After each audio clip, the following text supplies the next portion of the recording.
చివరి క్షణంలో తీసుకున్న నిర్ణయం ఒక వ్యక్తికి నిత్య జీవాన్ని అందించింది.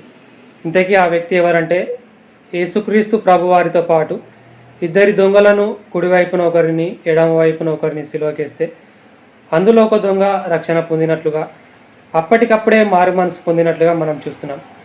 ఒకానొక సందర్భంలో ఇద్దరు దొంగలు ప్రభువును దూషించినప్పటికీ చివరికి ఒక దొంగ తన హృదయాన్ని మార్చుకొని పశ్చాత్తాపపడి ప్రభు అయిన యేసుక్రీస్తు వారిని విశ్వసించాడు. అప్పుడు ఆ వ్యక్తి అంటున్న మాట ఏంటంటే, నీ రాజ్యంతో వచ్చినప్పుడు నన్ను జ్ఞాపకం చేసుకోనుమని ప్రభుతో అంటున్నాడు.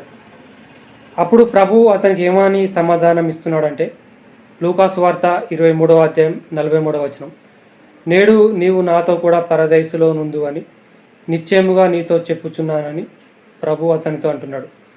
ఇది ప్రభు అయిన యేసుక్రీస్తు సిలువలో పలికిన రెండవ మాట.